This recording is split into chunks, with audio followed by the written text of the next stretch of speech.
Welcome to this explainer.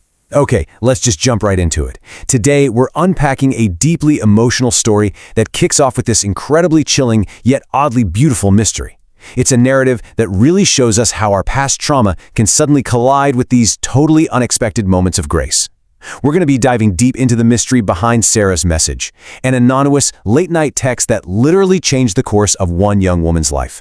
All right, let's get into it. So I want you to picture this. You wake up in the dead of night. It's 2:13 a.m. The room is pitch black, the city outside is completely quiet, and then your phone screen lights up with this exact message. I know why you stopped believing in love.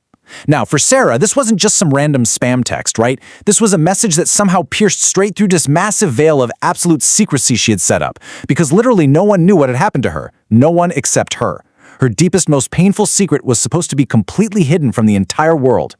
Which immediately begs the question, right? How on earth could an unknown person possibly know this about 28-year-old Sarah? How could a total stranger see right through these massive emotional walls she'd spent literally years building? And honestly, perhaps even more terrifying, what did they actually want from her? Well, to understand the sheer gravity of this midnight intrusion, we first need to understand those walls Sarah had built up. So, that brings us to Section 1, a hidden pain. To really grasp why this text was just so unsettling, we have to look at exactly who Sarah was when she received it. She was 28, living in New York City, and by all conventional metrics, her external life was absolutely thriving. We're talking a great job, a gorgeous apartment, a super solid circle of friends. On paper, her life looks perfect, but internally, it was a totally different story. Deep down, she was carrying this devastating, invisible pain. Her heart was permanently locked away, and she was carrying a burden that she allowed absolutely no one to see. Now, going back a bit, 2 years prior to this mysterious text, Sarah went through a completely world-shattering heartbreak. She lost the person she genuinely thought she was going to spend the rest of her life with. And in the aftermath of that massive loss, she made this really fierce promise to herself. She was never going to trust anyone with her heart ever again. She just threw herself entirely into her career. And that actually brings us to her nightly ritual, this journal vow that basically became her daily defensive armor. It was her routine, day in and day out, right up until that shocking 2:13 a.m. message completely shattered it. Because every single night before going to sleep, Sarah wrote this exact heartbreaking sentence in her journal. Maybe some people are meant to love, but not everyone is meant to be loved. I mean, just let the weight of those words sink in for a second. This was the dark emotional state she was in. This was the locked door of her heart. And this is exactly why that anonymous text message was just so incredibly jarring for her. Moving on to Section 2, The Stranger's Clue.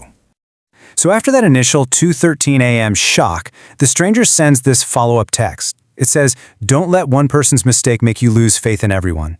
Now Sarah, who initially thought this just had to be some sort of twisted, cruel joke, very cautiously and fearfully types back a really simple response.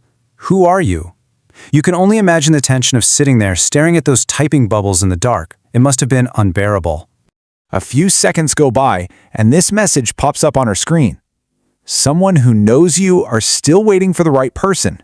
Okay, this highly specific, deeply personal response made Sarah incredibly nervous. The mystery was seriously escalating now. I mean, how could a total stranger know she was waiting? The anxiety got so overwhelming that she immediately just blocked the number.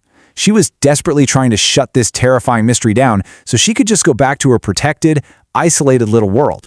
But as you might guess, the mystery was not done with her. Despite blocking the number, somehow another message arrives the very next morning. It reads, "Look at the old coffee shop near Central Park. You will find your answer there." And Sarah came so close to just ignoring it. Every single defensive instinct she had was screaming at her to stay away.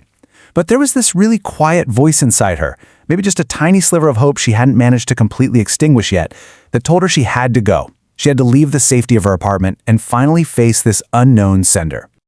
Which leads us to Section 3, the coffee shop revelation.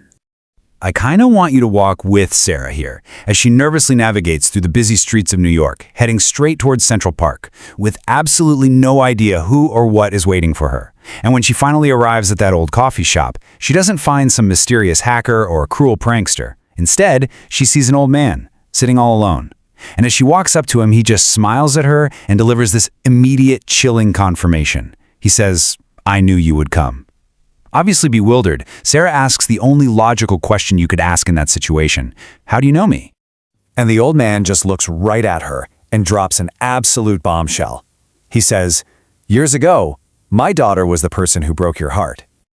Let's just pause there for a second. Sarah completely froze. She literally couldn't believe it. The very source of her 2 years of immense pain, the whole reason she had locked her heart away and written those deeply tragic words in her journal night after night, was suddenly sitting right across from her in the form of this grieving father. The emotional shock of this unbelievable connection it's staggering.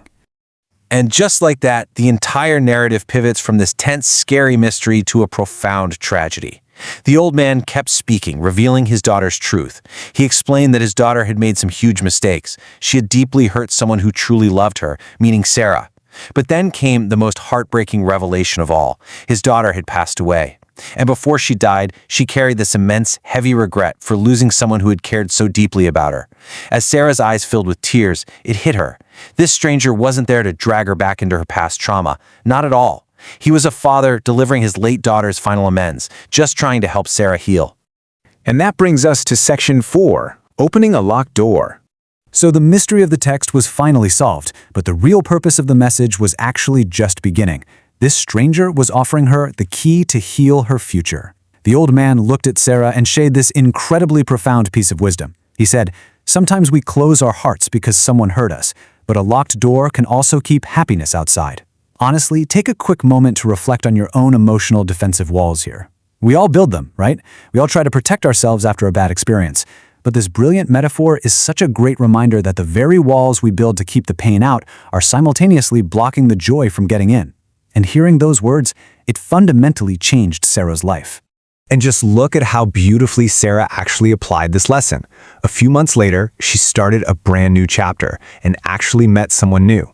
But because she had finally unlocked that door, her entire perspective had shifted. She stopped looking for perfection, which, let's be real, is often just a defense mechanism in disguise anyway. Instead, she started looking for kindness, for honesty, and for peace. She finally allowed herself to be vulnerable again. So, what should you take away from this incredible explainer? Let's distill the big, overarching life lessons here. First off, a broken heart does not mean the end of love. In fact, sometimes it's the exact beginning of a much, much better chapter. Second, always remember that one bad experience should never convince you that true love doesn't exist. And finally, the right person will never make you question your worth. They will just make you incredibly grateful that you never gave up. We've fully unraveled the mystery behind Sarah's message today. What started as this terrifying late-night text ended up being a profound intervention of grace and healing. So I want to leave you with this final, provocative question. Think about the walls you've built up after being hurt. What happiness is your locked door keeping outside right now? Thank you so much for joining me for this explainer. Keep learning, keep your hearts open, and I will see you next time.